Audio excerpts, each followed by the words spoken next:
Good morning students. मेरा नाम है वैभव। तो आज हम पढ़ेंगे प्रायिकता प्रोबेबिलिटी का भाग 13। है ना। अभी तक हम 12 भाग पढ़ चुके हैं। आज हम 13वें भाग पर दृष्टि डालेंगे और इसे अच्छे से समझेंगे। तो चलिए फिर देर किस बात की है, शुरू करते हैं।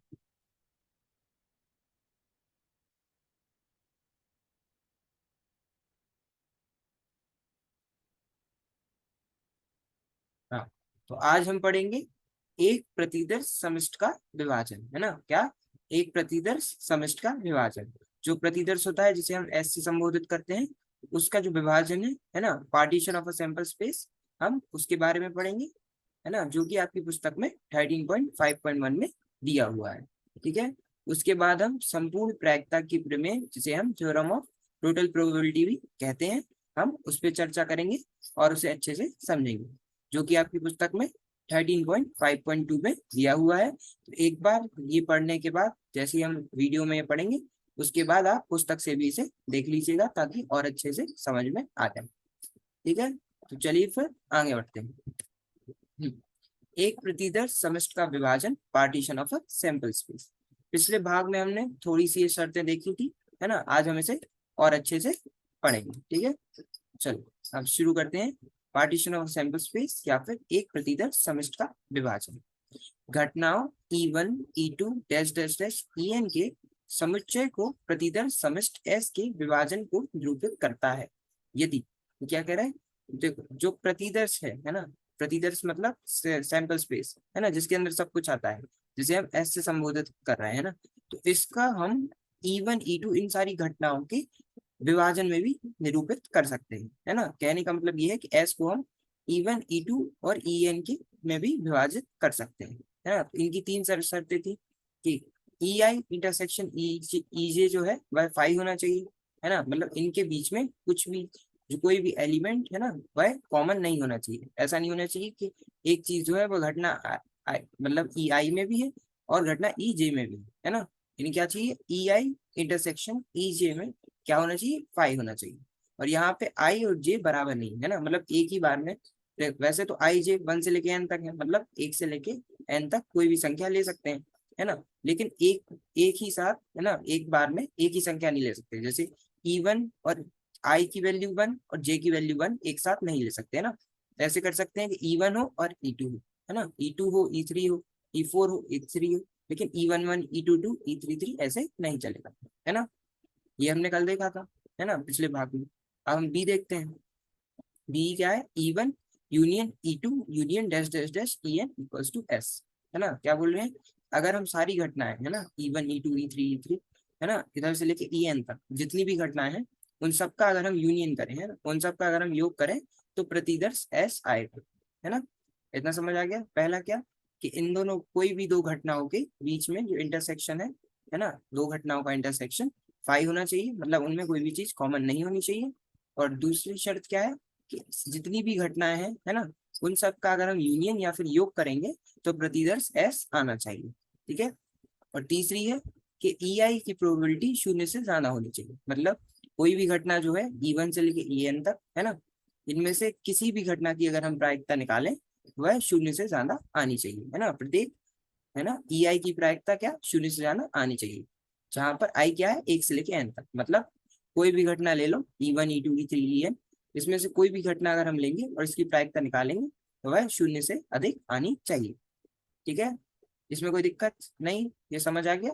चलो फिर आगे बढ़ते हैं। दूसरे शब्दों में घटनाएं E1 E2 dash dash dash En प्रतिदर्श समष्टि S के विभाजन को निरूपित करती है ना। क्या, जो घटना E1 E2 से लेके En तक है, ये क्या, जो प्रतिदर्श है S, इसके विभाजन को निरूपित करती है ना, मतलब S को हम E1 E2 E3 En इनकी यूनियन के रूप में भी लिख सकते हैं यदि वे युग्मत असंयुक्त हैं, समग्र हैं तथा उनकी प्रायिकता शून्यतः है ना, करती हैं यदि वे युग्मत क्या है, असंयुक्त हैं, समग्र हैं तथा उनकी प्रायिकता शून्यतर है। ठीक है। उदाहरणतः हम देखते हैं कि कोई घटना E और उसकी एक पूरक घटना E डैश प्रतिदर्श समष्टि S का विभाजन है ना, ये तुम्हें पता है कि E और E डैश, है ना, E और E डैश, इनका अगर हम यूनियन करते हैं तो हमें प्रतिदर्श S मिल जाएगा। E क्या होता है, E कोई घटना है, E डैश क्या होगी 1 माइनस E डैश। मतलब ई कोई घटना है, ई डैश क्या होगा, 1 - ई, है ना। अगर हम एक से उसे घटा देते हैं, है ना, तो ई और उसकी उसकी जो पूरा घटना है ई डैश, इसका जब हम यूनियन करते हैं तो हमें प्रतिदर्श एस मिल जाता है ना। उदाहरणतः क्या हम देखते हैं कि कोई घटना ई और उसकी पूरक घटना ई डैश प्रतिदर्श समिष्ट एस का विभाजन है, क्योंकि ई इंटरसेक्शन ई डैश, है ना। मान लो ये ई है, देखो हमने यहाँ पे देखो, ये मान लो ये पूरी ई है ना। और ई डैश क्या होगा, इस ई को छोड़ के बाकी सब कुछ, है ना। बस इस पे ये वाला जो एरिया दिख रहा है ना, ये वाला भाग है, इस भाग को छोड़ के जितना भी है वो सब क्या है, ई डैश है ना। तो ई और ई डैश, है ना, ई और ई डैश, इसके बीच में इंटरसेक्शन क्या होगा, कुछ नहीं होगा, फाई आएगा, है ना, क्योंकि इनमें जो ई है और ई डैश है, इनमें कोई भी, है ना, एक दूसरे से बिल्कुल भी नहीं जुड़े, सब अलग अलग है ना। ये ई है और ई को छोड़ के जितना है वो ई डैश है ना, तो इनमें कोई चीज कॉमन तो हो ही नहीं सकती। वही, क्योंकि E intersection E dash phi होता है और E union E dash S होता है। मान लो ई है और इसके अलावा जितना भी है वो ई डैश है, तो ई और ई डैश का अगर हम यूनियन मतलब योग कर देंगे तो क्या, हमें पूरा प्रतिदर्श एस मिल जाएगा, है ना। तो ई यूनियन ई डैश एस होता है। वैन आरेख चित्र 13.3 से हम आसानी से परीक्षण कर सकते हैं कि यदि ई और एफ किसी प्रतिदर्श समिष्ट एस के संगत कोई दो घटनाएं हैं, तो ई इंटरसेक्शन एफ और ई इंटरसेक्शन एफ डैश समुच्चय ई का एक विभाजन है। क्या बोले हैं, जो वैन आरेख चित्र 13.3 है ना, इस वाले वैन डायग्राम की बात कर रहे हैं। यहाँ से हम आसानी से परीक्षण कर सकते हैं कि यदि ई और एफ किसी प्रतिदर्श समिष्ट एस के संगत कोई दो घटना है, कि यदि ई और एफ घटना किसी प्रतिदर्श समिष्ट एस की संगत दो घटना है ना, कि ई और एफ किसी प्रतिदर्श एस की दो घटना है ना, तो ई इंटरसेक्शन एफ और ई इंटरसेक्शन एफ डैश समुच्चय ई का एक विभाजन है ना। तो क्या ई इंटरसेक्शन एफ, देखो ये है घटना ई और ये है घटना एफ, है ना। इनका इंटरसेक्शन क्या होगा, ये वाला बीच का है ना, जो कि ई में भी आ रहा और एफ में भी आ रहा, तो ये क्या होगा, ई इंटरसेक्शन एफ, है ना। और ये क्या बोल रहा है, ई इंटरसेक्शन एफ डैश। देखो ये अगर एफ है, एफ डैश क्या होगा, एफ के अलावा सब कुछ जो है वो एफ डैश कहलाएगा, एफ हटा और बाकी जितना भी है वह एफ डैश कहलाएगा। मतलब ये इतना पूरा सिर्फ एफ छोड़ के प्रतिदर्श में जितना भी है वह एफ डैश कहलाएगा, है ना। और ये है, तो ई इंटरसेक्शन एफ डैश करेंगे, है ना, वो चीज जो ई में भी हो और एफ डैश में भी हो। देखो एफ डैश तो ये सब कुछ है एफ को छोड़कर, लेकिन ई इतना है ना, ये तो एफ डैश में आ जाएगा, जैसे ये एफ में आ जाएगा तो हम इसे नहीं लेंगे, लेकिन इतना एरिया, है ना, ये जो नीले कलर का है ना, ये आसमानी, है ना, ये वाला जो एरिया है, ये वाला जो भाग है, ये क्या होगा, ई इंटरसेक्शन एफ डैश होगा, है ना। तो ई इंटरसेक्शन एफ और ई इंटरसेक्शन एफ डैश समुच्चय ई का एक विभाजन है ना। क्या ई इंटरसेक्शन एफ डैश और ई इंटरसेक्शन एफ क्या है, समुच्चय ई का एक विभाजन है ना। होंगे क्यों, अगर हम ई इंटरसेक्शन एफ डैश और ई इंटरसेक्शन एफ, है ना, ये आसमानी है ना, ये नीला और ये सफेद कलर का जो भाग है, इसे अगर हम मिला दें, इसका यूनियन कर दें, तो हमें क्या मिलेगी, ई मिलेगा, पूरा पूरा ई मिलेगा ना। तो हम कह सकते हैं कि ई इंटरसेक्शन एफ डैश और ई इंटरसेक्शन एफ घटना ई के विभाजन है ना, कह सकते हैं ई इंटरसेक्शन एफ और ई इंटरसेक्शन एफ डैश समुच्चय ई का एक विभाजन है। ठीक है, इसमें कोई दिक्कत नहीं। चलो फिर आगे देखते हैं। समुच्चय ई डैश इंटरसेक्शन एफ, ई इंटरसेक्शन एफ और ई इंटरसेक्शन एफ डैश समुच्चय ई यूनियन एफ का एक विभाजन है। अब ये क्या बोल रहे हैं कि ये जो ई यूनियन एफ है ना, अगर आप ये देखो तो ये ई है और ये एफ है ना, इनका यूनियन क्या होगा, ये पूरा एरिया, है ना, ये पूरा भाग जो होगा ई और एफ को मिला के ये क्या होगा, ई यूनियन एफ होगा। तो ये क्या बोल रहे हैं, ई यूनियन एफ किसका विभाजन है, मतलब ई यूनियन एफ का विभाजन क्या है, ई डैश इंटरसेक्शन एफ। देखो ई डैश, ई को छोड़ के बाकी सब और उसका इंटरसेक्शन एफ से, एफ इतना है और ई डैश सब कुछ है बस ई छोड़ के, तो ये जो इतना एरिया है ना, जो इतना भाग है, ये वाला नीले कलर वाला, है ना, नीले रंग का, तो ये क्या होगा, ई डैश इंटरसेक्शन एफ होगा, है ना। और E union F, E intersection है ना, तो ये क्या है, ई इंटरसेक्शन है ना। इतना भाग और ये वाला देखो ई इंटरसेक्शन एफ डैश, अगर हम इन तीन भागों को जोड़ देंगे, अगर इनका यूनियन कर देंगे, तो हमें क्या मिलेगा, हमें ई यूनियन एफ मिलेगा। ई यूनियन एफ क्या होगा, ये तो ई का ई घटना और एफ घटना, इनका पूरा जो भाग है ई यूनियन एफ कहलाएगा, है ना। ई डैश इंटरसेक्शन एफ इतना है, ई इंटरसेक्शन एफ इतना है और ई इंटरसेक्शन एफ डैश इतना है। अगर हम इन तीनों का यूनियन या फिर योग करेंगे तो हमें ई यूनियन एफ मिल जाएगा, है ना। तभी ये बोल रहे हैं कि ई डैश इंटरसेक्शन एफ, ई इंटरसेक्शन एफ, ई इंटरसेक्शन एफ डैश समुच्चय ई यूनियन एफ का एक विभाजन है। और समुच्चय, है ना, ये तो समझ आ गया कि ई यूनियन एफ का ये विभाजन कैसे है ना, क्योंकि ये तीन भागों में बटा हुआ है। ई यूनियन एफ क्या, E intersection F dash, E intersection F और ई डैश इंटरसेक्शन एफ, है ना। और ऐसे ही E intersection F dash, E intersection F, E dash intersection F और E dash intersection F dash संपूर्ण प्रतिदर्श एस का एक विभाजन है। ऐसे ही ये जो पूरा एस है इसका विभाजन कौन, ये किस किस में विभाजित है, ये प्रतिदर्श एस अगर आप देखोगे तो पहला ई इंटरसेक्शन एफ डैश, है ना, क्या है ई intersection F dash, E intersection F और ई डैश इंटरसेक्शन एफ। ये अभी हमने पढ़ा कि ये पूरा ई और ई यूनियन एफ हो गया, है ना। तो ये जो इतना है ये, और साथ में ये वाला एरिया, ये जो सफेद सफेद रंग का है बाहर का, ये वाला भाग जो है अगर हम इन दोनों को मिला देंगे तो प्रतिदर्श एस बन जाएगा। इसका तो है ई intersection F dash, E intersection F और ई डैश इंटरसेक्शन एफ। लेकिन जो बाहर वाला है वह क्या है, ई डैश इंटरसेक्शन एफ डैश। कैसे, अगर ई डैश करें तो मतलब ई को छोड़कर बाकी सब, है ना, तो ये बाकी सब हो गया ई डैश, है ना। और एफ डैश की बात करें मतलब एफ को छोड़कर सब, तो ये जो बाकी सब हो गया ये हो गया एफ डैश। अगर हम इन दोनों का इंटरसेक्शन करें मतलब जो ई डैश में भी हो और एफ डैश में भी हो, तो ये जो बाहर का सफेद रंग का भाग है ये कहलाएगा ई डैश इंटरसेक्शन एफ डैश, है ना। तो प्रतिदर्श एस किस किस में विभाजित है, ई इंटरसेक्शन एफ डैश में, ई इंटरसेक्शन एफ में, ई डैश इंटरसेक्शन एफ में और E dash intersection F dash में, है ना। तो इन चारों का जब हम योग करेंगे या फिर यूनियन करेंगे तो हमें प्रतिदर्श एस मिल जाएगा, है ना। किसका, ई इंटरसेक्शन मतलब ई dash intersection F dash, E intersection F dash, E intersection F और ई डैश इंटरसेक्शन एफ, है ना। अब हम संपूर्ण प्रायिकता की प्रमेय को सिद्ध करेंगे, है ना। अब हम टोटल प्रोबेबिलिटी थ्योरम या फिर संपूर्ण प्रायिकता की प्रमेय को सिद्ध करेंगे।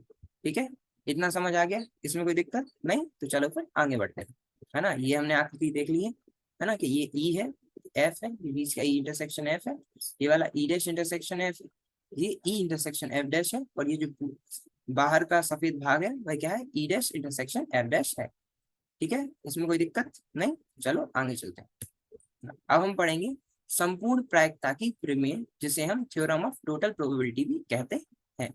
ठीक है, ये आपकी पुस्तक में 13.52 में दी हुई है।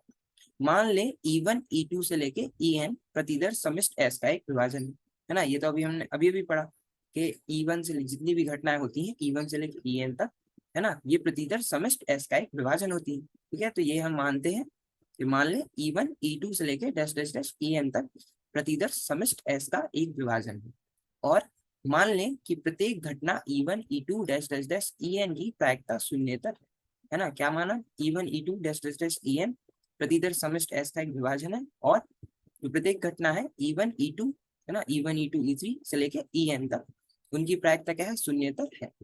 मान लीजिए एक प्रतिदर्श समिष्ट की संगत एक घटना है ना। क्या मानना है, ए प्रतिदर्श समिष्ट के संगत एक घटना है, तब क्या होगा, ए की जो प्रायिकता होगी वह क्या होगी। देखो ये है थ्योरम ऑफ टोटल प्रोबेबिलिटी, है ना, ये अभी आप पढ़ लो फिर हम देखेंगे ये कैसे आया, है ना। तो ए घटना की जो प्रायिकता होगी वह क्या होगी, E1 घटना की प्रायिकता, है ना, गुणा ए बटा E1 की, है ना, प्रायिकता, है ना। मतलब ए घटना की प्रायिकता जब हमें E1 घटना घटित हो चुकी है यह ज्ञात हुई, है ना। तो पी ए क्या होगा, Pe1 गुणा पी ए बटा E1 प्लस Pe2 गुणा पी ए बटा E2 plus dash dash dash करके एन तक जाएंगे तो Pe गुणा पी ए बटा En। ठीक है, जिसको अगर हम ऐसे लिखें तो ऐसे लिख सकते हैं सिग्मा जे इक्वल्स टू 1 से n तक ई जे की प्रायिकता, है ना, ई जे की प्रायिकता गुणनफल में ए बटा ई जे की प्रायिकता लिख सकते हैं। देखो अब ये 1 है, फिर ये पूरा 2 है, फिर ऐसे ऐसे करके 3 4 से लेके n तक जा रहा है, मतलब 1 से लेके n तक जा रहा है, तो हमने यहाँ j को बोल दिया कि वह 1 से n तक जाएगा, और यहाँ j के रूप में लिख दिया, है ना। तो पी ई जे गुणा पी ए बाय ई जे, ठीक है, और j कहाँ से 1 से लेके n तक जा रहा है। ठीक है, इतना समझ आ गया, तो चलो फिर देखते हैं। हाँ, तो हम उसकी उत्पत्ति देखेंगे, है ना, हम इसका प्रूफ देखेंगे। ठीक है, उत्पत्ति दिया गया है कि E1 E2 से लेके En प्रतिदर्श समिष्ट S का एक विभाजन है ना। ये पूरा समिष्ट एस है, और E1 E2 E3 से लेके ये सब जो है वह क्या है, प्रतिदर्श समिष्ट एस का एक विभाजन है ना, जो कि अभी हम आकृति 13.4 या फिर चित्र 13.4 में देख सकते हैं। इसलिए जो एस प्रतिदर्श है वो क्या होगा, E1 E2 E3 E4 से लेके डैश डैश डैश En, इन सब का यूनियन होगा, है ना। मतलब इन सब का अगर हम योग करेंगे तो हमें प्रतिदर्श एस मिल जाएगा, है ना। इन सारी घटनाओं का योग या यूनियन करके प्रतिदर्श एस मिल जाएगा। एस क्या हुआ, E1 union E2 union dash dash dash union En, है ना। इतना हमें पता है। और अगर अगर जो E1 E2 वगैरह है ना, ये जितनी भी घटनाएं हैं, ये इसका विभाजन है, तो इनके बीच का जो इंटरसेक्शन होगा, है ना, EI इंटरसेक्शन EJ, वह भी क्या होगा, 5 होगा, है ना। मतलब इनके बीच में कुछ भी कॉमन नहीं होगा, है ना। इन घटनाओं के बीच में कुछ भी एक साथ नहीं होगा, तो EI इंटरसेक्शन EJ क्या होगा, 5 होगा, है ना। जिस for all i is not equals to j, मतलब आई और जे एक साथ बराबर नहीं हो सकते, और आई जे क्या है, एक से लेकर एन तक की संख्याएं हैं। ठीक है। हमें ज्ञात है कि किसी घटना ए के लिए, है ना, हमें क्या पता है कि किसी घटना ए के लिए A equals to A intersection S होगा, है ना। अगर ये पूरा एस है और ये घटना ए है, तो ए क्या होगा, ए इंटरसेक्शन एस, है ना। इसको हम लिख सकते हैं ना, ए इंटरसेक्शन एस, मतलब एस और ए में जो भी चीज कॉमन हो वो क्या होगी, ए इंटरसेक्शन एस। तो अगर आप देखोगे ये पूरा प्रतिदर्श है और ये ए है, ए क्या होगा, ए इंटरसेक्शन एस, इसके रूप में भी हम लिख सकते हैं, है ना। ए इंटरसेक्शन एस को हम E1 E2 E3 इन सब के योग के रूप में भी लिख सकते हैं, है ना। तो ए इंटरसेक्शन एस को क्या लिखेंगे, A intersection E1 union E2 dash dash dash En, है ना। तो A intersection E1 union A intersection E2 union, इसको हम ऐसे भी लिख सकते हैं ना, ए का इंटरसेक्शन E1 के साथ, फिर ये यूनियन था, फिर ए का इंटरसेक्शन E2 के साथ, फिर ये यूनियन था, फिर ए का इंटरसेक्शन En, है ना। ऐसे करके आगे हम जा सकते हैं। तो क्या आएगा, A intersection E1 union A intersection E2 union dash dash dash union A intersection En। ठीक है। चलो, साथ ही ए इंटरसेक्शन EI और ए इंटरसेक्शन EJ क्रमशः समुच्चय EI और EJ के उप समुच्चय हैं, जो I is not equal to J के लिए असंयुक्त है। इसलिए I is equal not equal to J, I J से 1 से लेकर N के लिए A intersection EI A intersection EI भी असंयुक्त है ना। क्या बोल रहे हैं कि ए इंटरसेक्शन EI और ए इंटरसेक्शन EJ जो है ना, वो क्रमशः समुच्चय EI और EJ के क्या है, उप समुच्चय है ना, जिसमें आई और जे बराबर नहीं हो सकते, और आई और जे क्या है, 1 से लेकर एन तक की संख्या है ना। इनके लिए ए इंटरसेक्शन EJ EI और ए इंटरसेक्शन EJ भी असंयुक्त है ना। इसलिए जो ए घटना की प्रायिकता होगी वह क्या होगी, A intersection E1 union A intersection E2 union dash dash dash union A intersection En की प्रायिकता होगी, है ना। हम यूनियन की जगह प्लस भी कर सकते हैं, है ना, क्योंकि यहाँ हम प्रायिकता की बात कर रहे हैं। तो पी ए क्या होगा, P A intersection E1 plus P A intersection E2 plus dash dash dash plus P A intersection En। ठीक है, इतना समझ आ गया। अब देखो, हम पी ए इंटरसेक्शन E1 को क्या लिख सकते हैं, देखो पी, देखो इससे पहले हम इसके रूप में लिखते हैं, है ना। इसको अगर हम ले पी ए इंटरसेक्शन E1 को, इस सब को हम पी ए इंटरसेक्शन EI बोल सकते हैं, है ना। और पी ए इंटरसेक्शन EI को हम किस रूप में, ई घटना की प्रायिकता, है ना, EI घटना की प्रायिकता गुणा ए बटा EI घटना की प्रायिकता के रूप में लिख सकते हैं, है ना। आपने वो सूत्र पढ़ा था कि PE/F क्या होता था, पी ई इंटरसेक्शन एफ बटा पी एफ होता था, तो वही हमने यहाँ पे किया, है ना। इंटरसेक्शन वाले को देखो, पी ई इंटरसेक्शन एफ बटा पी एफ, है ना, इक्वल्स टू पी ई बटा एफ, है ना।